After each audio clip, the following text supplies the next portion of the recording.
सार्थक पहल बदलाव हमसे में पुनः एक बार आप लोगों का स्वागत। मुगल कालीन प्रशासनिक व्यवस्था हम पढ़ रहे हैं।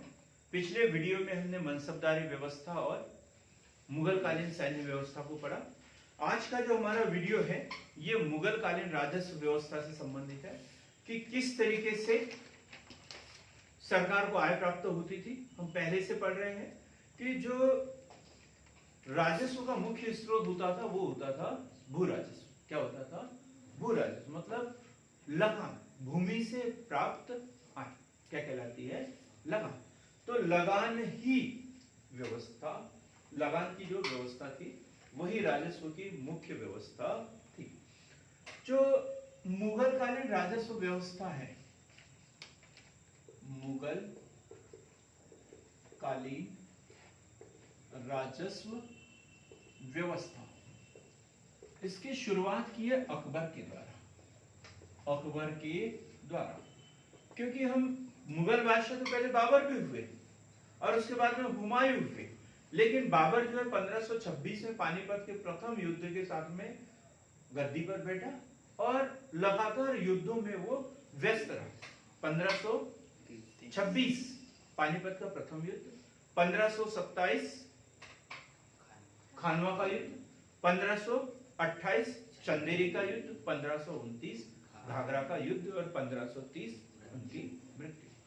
तो इस तरीके से वो अनवरत युद्ध करते रहा और प्रशासनिक व्यवस्था पे, राजस्व व्यवस्था पर उसका ध्यान गया ही नहीं। इस प्रकार 1530 ईस्वी में देखते तो हुमायूं मुगल बादशाह बना। 1545 ईस्वी में बिलग्राम के युद्ध में, 1540 में बिलग्राम के युद्ध में हुमायूं पराजित हुआ और वो अपदस्थ हो गया और इधर उधर वो निर्वासित जीवन व्यतीत करते रहा। फिर 1556 में पुनः वो बादशाह बना और उसी समय दीनपरा नगर के पुस्तकालय से गिरकर उसकी मृत्यु हो गई। तो इस प्रकार उसका भी जीवन जो है राज्य को व्यवस्थित करने में ही बीता और वो भी स्थायी शासन व्यवस्था स्थापित नहीं कर पाया। तो राजस्व व्यवस्था में उसका भी कोई योगदान नहीं रहा। लेकिन हम बात करते हैं एक और शख्स यहां पर देखने को मिलता है और वो है शेर शाह सूरी। शेर शाह सूरी, जिसका अल्प शासनकाल 1540 से 1545, 1540 से 1545, 1539 चौसा का युद्ध, 1540 बेलग्राम का युद्ध, दोनों जो निर्णायक युद्ध हुए और उसने हुमायूं को पराजित किया और दिल्ली आगरा की गद्दी पर बैठा। द्वितीय अफगान वंश की स्थापना शेर शाह सूरी के द्वारा की गई। लेकिन 1545 में कालिंजर अभियान के दौरान किले को उक्का नामक अग्नेयास्त्र वो चला रहा था और जो बारूद फटने के कारण वो घायल हो गया और उसकी मृत्यु हो गई। अल्प शासनकाल उसका 5 वर्ष का, लेकिन वो प्रशासनिक व्यवस्था का दक्ष व्यक्ति। उसके द्वारा जो राजस्व व्यवस्था लागू की गई, आज तक उस शब्दावली का उपयोग किया जाता है। और दूसरा व्यक्ति अकबर के लिए एक और था और वो था टोडरमल। तो इन दोनों की व्यवस्था शेरशाह सूरी द्वारा पहले स्थापित की गई थी। अकबर ने उसका अनुसरण किया और अपने विश्वस्त टोडरमल के माध्यम से उसे अपने अनुसार ढालने का प्रयास किया और उसके अनुसार उन्होंने राजस्व व्यवस्था को लागू किया। तो संस्थापक कौन? अकबर। किसके अनुसार? शेरशाह सूरी की राजस्व व्यवस्था को उसने अपनाया और सुधार किसके माध्यम से कराया? उसने टोडरमल के माध्यम से। हम एक एक बात इसमें पढ़ेंगे। तो सबसे पहले पढ़ते हैं भूमि की पैमाइश। भूमि की पैमाइश, भूमि की पैमाइश, भूमि को नापना उन्होंने शुरू किया। भूमि की पैमाइश, और इसके लिए 2 प्रकार की इकाई थी भूमि को नापने के लिए। वो है सिकंदरी गज, सिकंदरी गज या गज ए सिकंदरी, और दूसरा है गज ए इलाही, इलाही गज। गज ए सिकंदरी या सन की डंडी, ये सब शेरशाह सूरी के समय से प्रचलन में थी। गज ए सिकंदरी ये बहुत पहले से थी, सिकंदर लोदी के द्वारा शुरू की गई थी दिल्ली सल्तनत काल से। शेरशाह सूरी ने क्या किया था? सन की डंडी। और अकबर ने क्या शुरू किया? गज के इलाही। तो जो सिकंदरी गज होता था ये होता था 32 इंच का, 32 इंच। और इलाही गज जो होता था वो होता है 33 इंच, 33 इंच। और सन की डंडी 30 इंच। सन की डंडी कितनी? 30 इंच की होती थी।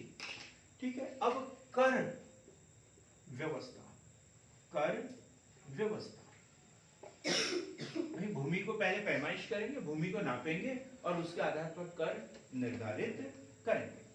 तो कर जो है शेरशाह सूरी द्वारा, शेरशाह सूरी जो लेता था, कितना लेता था? 1/3। भू राजस्व कितना होता था? कुल उत्पादन का 1/3। और इसी को सुधार करके किसके द्वारा? टोडरमल। टोडरमल ने क्या किया? जाप्ती प्रणाली, जाप्ती प्रणाली। और फिर बाद में क्या किया इसे? दहशाला। दोनों को हम अच्छे से पढ़ेंगे। जाप्ती प्रणाली मतलब भूमि की पैमाइश की, भूमि को नापा और उसके आधार पर लगान फिक्स कर दिया कि इतना लगान आपको देना ही है। ठीक। फिर उसे देखा कि एकदम सही है तो फिर उसे क्या किया? 10 साल, 10 साल का अनुमान देखा कितना उत्पादन होता है और उसके आधार पर, औसत के आधार पर उसका लगान निर्धारित कर दिया। तो वो क्या कहलाती है? दहशाला प्रणाली, दहशाला प्रणाली।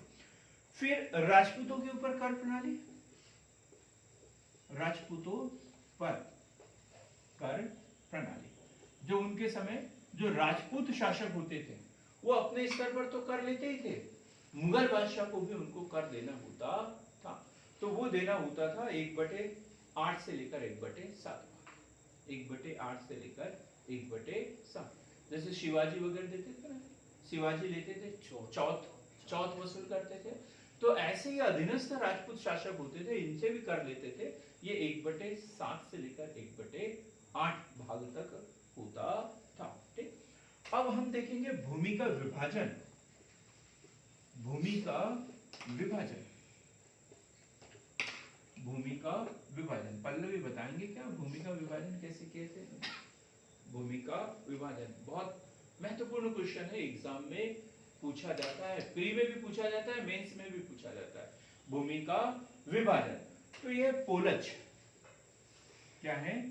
पोलज, पोलज पर्ती, पोलज पर्ती, चाचर और बंजर।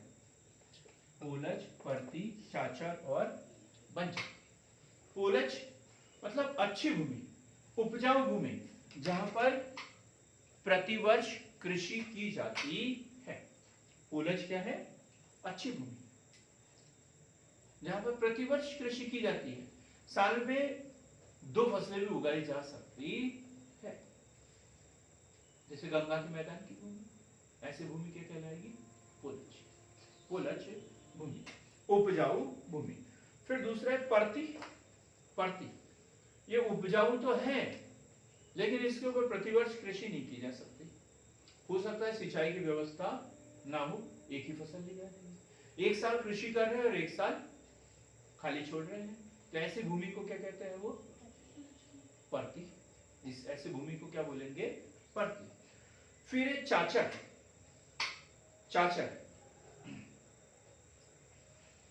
क्या मतलब हुआ? चाचर जिसके ऊपर 2-2, 3-3 साल में एक बार कृषि की जाती है। एक बार कृषि कर ली और 2-3 साल तक वहां कृषि नहीं हो पा रही है, तो ऐसी भूमि को क्या कहेंगे? चाचर। जहां पर 3 से 4 साल में एक बार फसल उगाई जाती थी, तो उनको उसको कहेंगे चाचर। फिर है बंजर। बंजर भूमि, बंजर भूमि मतलब जहां पर कृषि करना संभव ही ना हो। ऐसी भूमि जहां पर कृषि करना संभव ही ना हो, जैसे दलदल वाली भूमि या पठारी उबड़ खाबड़ भूमि, ऐसी भूमि को क्या कहेंगे? बंजर। तो पोलज, पर्ती, चाचर और बंजर ये भूमि का विभाजन और उसकी उत्पादकता के आधार। भूमि का विभाजन उत्पादकता के आधार पर। अब हम एक और देखेंगे, भूमि का विभाजन ही, भूमि का विभाजन, और ये होगा काय के आधार पर? स्वामित्व।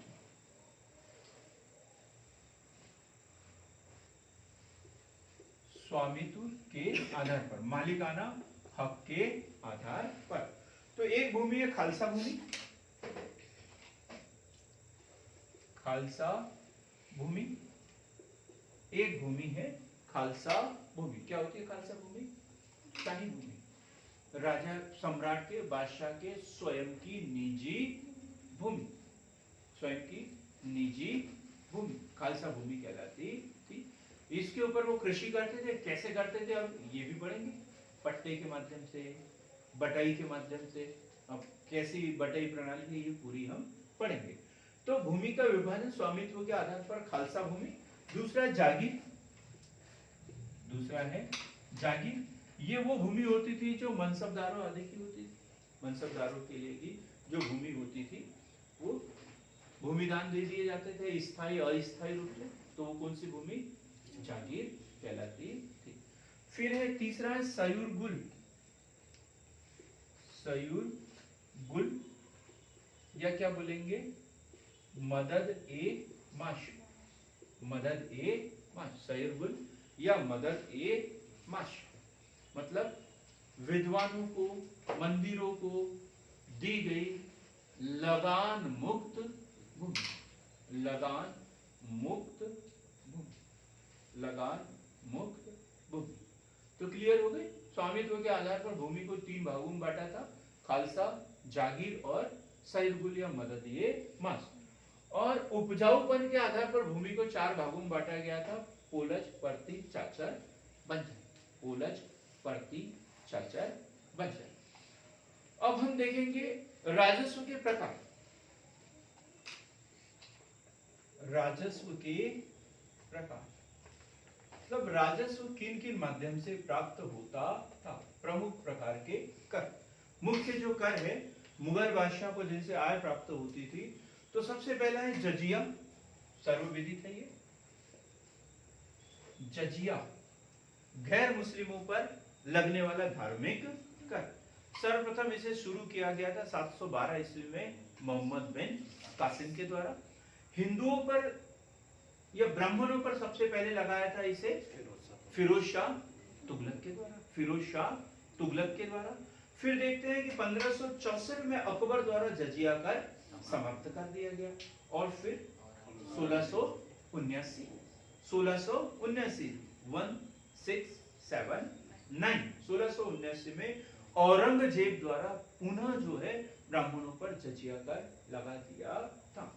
फिर है जकात, जकात ये मुस्लिमों पर लगने वाला धार्मिक कर, मुस्लिमों पर लगने वाला धार्मिक कर। पल्लवी कितना प्रतिशत? 1/10 भाग, 2.5%, 2.5%। अपनी आय का, हर मुस्लिम को अपनी आय का 2.5% जो है वो टैक्स देना होता था। और ये कहा जाता था? सदरउस, सुदूर के पास में जाता था और वो धार्मिक कार्यों में इसको खर्च करता था, 2.5%। इसके बाद है खम्स, खम्स युद्ध में जो लूट कर लाया जाता था, इसके ऊपर जो राजा का हिस्सा होता था बाकी सैनिकों में बांट देते थे, तो ये कहलाता था खम्स। फिर एक खराज, खम्स और खराज। खराज क्या है? खराज भूमि कर, भू राजस्व। ये जो लग रहा है ना इनके ऊपर कर व्यवस्था, ये वही है, भूमि पर जो लगने वाला है वो है खराज। खराज इसको भी 2 भागों में बांट सकते हैं, खराज और एक उस्र। खराज और उस्र। खराज जो होता है केवल मुस्लिमों पर और उस्र जो होता है गैर मुस्लिमों पर, और इसकी भी दर अधिक होती थी। मुस्लिमों पर खराज जो होता था मुस्लिमों पर लगाया जाता था 1/10, 1/10, और जो उस्र होता था वो 1/3, वो गैर मुस्लिमों पर लगाया जाता था 1/3। फिर है चुंगी, खराज, उस्र और चुंगी। अनूप कुमार क्या है ये चुंगी?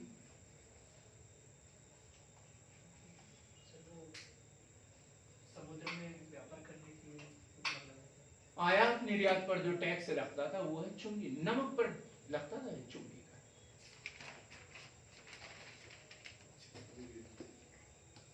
चुंगी। फिर इसके बाद है टकसाल। ये तो सबको पता होगा। टकसाल जहां पर सिक्के ढलते थे। उपहार, टकसाल, उपहार, नमक, नमक कर, ये विभिन्न प्रकार के टैक्स जो है लगाए जाते थे। ये राजस्व का मुख्य स्रोत। और इसमें भी मुख्य कौन सा होता था? खराज और उस भूमि कर जो था वो राजस्व का मुख्य स्रोत हुआ करता था। क्लियर यहां तक बात? क्या क्या पढ़ा हमने कि मुगल कालीन राजस्व व्यवस्था शुरुआत अकबर के द्वारा की गई है। आधार किसको बनाया उसने? शेरशाह सूरी की राजस्व व्यवस्था को। अपने अनुसार ढालने के लिए अधिकारी कौन था उसका? टोडर, टोडरमल। भूमि की पैमाइश की उन्होंने सिकंदरी गज और इलाही गज या गज ए इलाही। कर व्यवस्था के लिए उन्होंने शेरशाह सूरी की कर व्यवस्था अपनाई। भू राजस्व जो होता था 1/3। भू राजस्व कितना लिया जाता था? 1/3। टोडरमल द्वारा जाप्ती प्रणाली, प्रतिवर्ष कर निर्धारित और फिर उसे स्थायी कर दिया 10 साल। 10 वर्ष की जो औसत आय होती थी उसके आधार पर कर लगाया जाता था। फिर राजपूतों पर कर प्रणाली उसने कितना? 1/7 से लेकर 1/8 से लेकर 1/7। फिर भूमि का विभाजन जो है उत्पादन के आधार पर अलग और स्वामित्व के आधार पर अलग। भूमि की प्रकृति के आधार पर उन्होंने पोलश, परती, चाचर, बंजर और स्वामित्व के आधार पर खालसा भूमि, जागीर, सहयुगुल या मदद, ये मान और विभिन्न प्रकार के जो टैक्स लगाए जाते थे वो भी हमने पढ़े।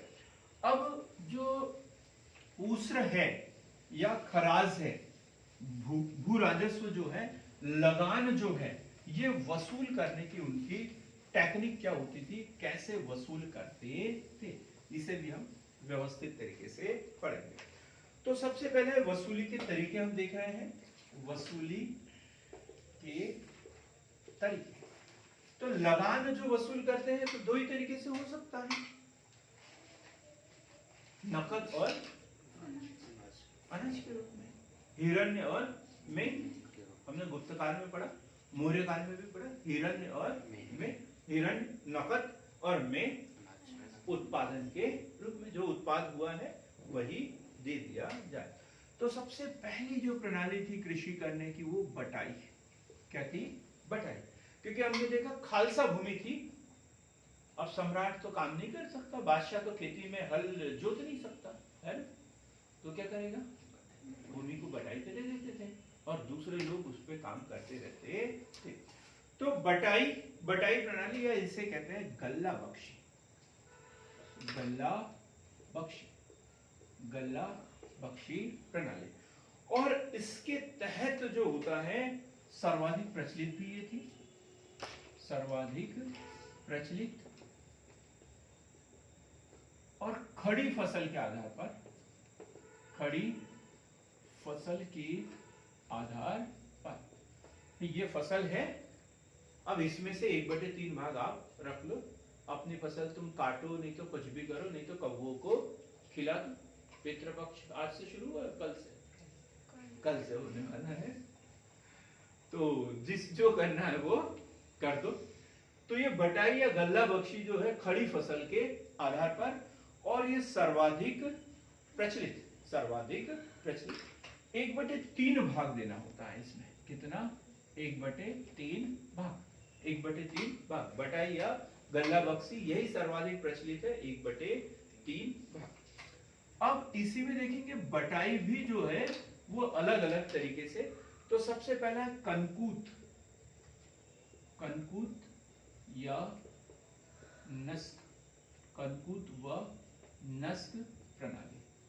कनकूत व नस्क प्रणाली, कनकूत या नस्क प्रणाली, ये नहीं है यहाँ पे, ये अब हम इसमें देखेंगे कनकूत या नस्क प्रणाली। कनकुत खड़ी फसल के आधार पर, कनकुत क्या है? खड़ी फसल के आधार पर, कनकुत खड़ी फसल के आधार पर। कनकुत जो प्रणाली होती थी एक ही है, नाम उसके अलग अलग है। कनकुत जो है वो उत्तर भारत में प्रचलित, और नस्क जो प्रणाली है वो दक्षिण भारत में प्रचलित। यदि इतना सा आ जाए, नस्क 3 नंबर का क्वेश्चन आ जाता है एमपीपीएससी मेंस में, नस्क क्या है? तो मुगल काल में प्रचलित बटाई या गल्ला बख्शी के आधार पर लगान वसूली की प्रणाली दक्षिण भारत में प्रचलित थी, और नकद आधार पर वसूल किया, खड़ी फसल के आधार पर वसूल किया जाता था। 3 बातें लिखना है हमें। मुगल कालीन राजस्व प्रणाली, दक्षिण भारत में प्रचलित खड़ी फसल के आधार पर वसूली, कितना? 1/3 खड़ी फसल के आधार पर। और यदि कनकुत बोले तो फिर मुगल कालीन भू राजस्व प्रणाली, उत्तर भारत में प्रचलित खड़ी फसल के आधार पर 1/3 बार। ऐसे हमें उत्तर लिखना है। क्लियर हो गया? ये सर्वाधिक प्रचलित भी थी, सर्वाधिक प्रचलित। कितना लिया जाता था? 1/3। फिर है जाप्ती व दहशाला पद्धति। जाप्ती व दहशाला पद्धति, जाप्ती व दहशाला पद्धति, जाप्ती व दहशाला पद्धति। कौन है इसका प्रमुख? किसने शुरू किया था इसे? टोडरमल। टोडरमल ने इसे शुरू किया था। जाप्ती में क्या होता है? भू राजस्व निश्चित कर देना, इतना लगान आपको देना है। लेकिन ये क्या होता था? हर 2-3 साल में बदलते जाता था, 2-3 साल में बदलते जाता था। तो 2-3 साल के लिए नकद लगान निर्धारित कर देना, तो वो क्या है? जाप्ती पद्धति। ये तो खड़ी फसल के आधार पर है, ये नकद के आधार पर देना है। ठीक, नकद के आधार पर भी दे सकते हैं या गल्ले के आधार पर भी दे सकते हैं, लेकिन जाप्ती में क्या है? 2-3 साल के लिए निर्धारित हो जाता था कि आपको अगले 2 साल तक अब इसी आधार पर देना है। फिर सम्राट के सामने दिक्कत, बादशाह के सामने हर 2 साल के बाद में निर्धारित करो, हर 2 साल के बाद में किसान भूल जाता था कि अब मुझे कितना देना है, उसको पता ही नहीं। तो जैसे बाद में देखेंगे 1793 में लॉर्ड कॉर्नवालिस स्थायी बंदोबस्त, तो इन्होंने भी यही सोचा कि हर साल कौन लगान निर्धारित करे, हर 2 साल में। एक काम कर देते हैं, 10 साल के लिए स्थायी रूप से निर्धारित कर देते हैं कि उत्पादन हो या फिर न हो, इतना आपको लगान देना ही है। तो पहले जाप्ती प्रणाली 2-3 साल के लिए और दहशाला पद्धति 10 साल के लिए। क्लियर हो गया एकदम? लगान फिक्स कर देना 10 साल के लिए। जाप्ती प्रणाली 2-3 साल के अनुसार राजस्व का निर्धारण, और दहशाला 10 सालों में, लिखेंगे इसमें 10 सालों में उत्पादन या कीमतों के औसत के आधार पर लगान का निर्धारण करना, लगान का निर्धारण करना। ये जो दहशाला पद्धति है सर्वप्रथम गुजरात में लागू की गई थी, गुजरात में लागू की गई थी। कब? 1570-71 में दहशाला पद्धति सर्वप्रथम गुजरात में 1570-71 में ये शुरुआती थी। लेकिन पूरे भारत में कब लागू की गई, ये क्वेश्चन भी आता है। तो ये 1580 में पूरे भारत में कब लागू की गई? 1580 में। दहशाला पद्धति कब लागू की गई? 1580 में लागू की गई थी। एक होती है इजारेदारी व्यवस्था, इजारेदारी व्यवस्था, इजारेदारी व्यवस्था। ये ठेकेदारी व्यवस्था, ठेकेदारी व्यवस्था, ठेकेदारी व्यवस्था किसने शुरू किया गया था इसे? शाहजहां द्वारा, शाहजहां द्वारा प्रारंभ किया गया। मतलब मतलब इसमें किसान अलग है, ये लगान देने वाला वर्ग किसान है और मैं बादशाह हूं। कबूल है आप लोगों को? बिल्कुल नहीं होगा, लेकिन ये पसंद आएगा। ये है इजारेदार। मैंने इसको बोला कि कुछ नहीं करना आपको, इन लोगों से इतना लगान वसूल करना है और मुझे दे देना है। अब मेरा आप लोगों से संपर्क टूट गया। मेरा संपर्क किससे है? इससे। अब ये नहीं पता, इसने तो बोल दिया ठीक है साहब, कितने लोग हैं? इन मीन 3.5, मैं 3,500 रुपए साल भर के दे दूंगा। कितने? 3,500 रुपए। मैंने बोला ठीक है। अब ये 4,000 भी वसूल कर सकता है, 5,000 भी वसूल कर सकता है, इसमें तो गड़बड़ी हो सकती है। ठीक है, अब ये ठेका दे दिया 3.5, यदि 4,000 वसूल कर लिया तो ये मोटा हो जाएगा, और 3,000 ही वसूल कर पाया तो फिर दुबला हो जाएगा, नुकसान उसका हो जाएगा। तो उसे लाभ भी हो सकता है और हानि भी हो सकती है। तो इसलिए बोली लगती थी इसमें, और जो जितनी ऊंची बोली बोलता था फिर उसको उतना ज्यादा लगान वसूल करना भी होता था। तो इजारेदारी व्यवस्था पढ़ी अपन ने, शाहजहां द्वारा प्रारंभ की गई, इसे ठेकेदारी भी प्रथा भी कहते हैं। और दक्षिण भारत में इसे किसने लागू की थी? मुर्शिद कुरली खान ने लागू की थी। दक्षिण भारत में से मुर्शिद कुरली खान ने लागू की थी, इसलिए इसे दक्षिण भारत का टोडरमल भी कहते हैं। मुर्शिद कुरली खान को दक्षिण भारत का टोडरमल भी कहते हैं। टोडरमल भी कहते हैं। औरंगजेब ने नस्क प्रणाली लागू की थी। औरंगजेब ने नस्क प्रणाली लागू की थी, जो पहले से दक्षिण भारत में थी। नस्क प्रणाली खड़ी फसल के आधार पर लगान वसूल करने वाली, औरंगजेब ने पूरे भारत में उसे लागू कर दी थी और सर्वाधिक कर वसूल किया उसने। 1/3 से लेकर 1/2 तक सर्वाधिक कर की दर किसके समय थी? औरंगजेब के समय 1/3 से लेकर 1/2 भाग तक वो लगान वसूल करता था। तो आज हमने मुगल कालीन राजस्व व्यवस्था पढ़ी। इसका जो संस्थापक है वो अकबर है, और उसने शेर शाह की भू राजस्व व्यवस्था को अपनाया था। टोडरमल को उसने सुधार करने के लिए नियुक्त किया। भूमि की पैमाइश करते थे, उसके आधार पर लगान नियुक्त किया जाता था। लगान वसूल करने की व्यवस्था जो है, जैसे बटाई या गल्ला बख्शी, कंकुत या नस्क प्रणाली, जाप्ती या दशाला प्रणाली, इजारेदारी व्यवस्था, विभिन्न प्रकार की व्यवस्था थी। भूमि को अलग अलग भागों में उन्होंने विभाजन किया था। ओलज, चाचर, परती, बंजर। उसी की प्रकार से स्वामित्व के आधार पर खालसा भूमि, जागीर भूमि, सहिरगुल, विभिन्न प्रकार के टैक्स वगैरह लगाए जाते थे और कर वसूल किए जाते थे। सर्वाधिक जो लगान है वो औरंगजेब द्वारा 1/3 से 1/2 तक वसूल किया जाता था। दक्षिण भारत में जो इजारेदारी व्यवस्था है वो मुर्शिद कुरली खान द्वारा लागू की गई थी, इसलिए उसे दक्षिण का टोडरमल भी कहते हैं। जो अगला जो वीडियो होगा वो होगा हमारा मुगल कालीन आर्थिक स्थिति के संबंध में। तो हमारे चैनल को लाइक, शेयर और सब्सक्राइब अवश्य करें, बेल आइकन दबाएं, ताकि अगला वीडियो जो है आपको समय पर प्राप्त हो सके। हमारे साथ बने रहने के लिए, हमारा वीडियो देखने के लिए बहुत बहुत धन्यवाद। मिलते हैं हम ऐसे एक बेहतर क्लास के साथ में, तब तक के लिए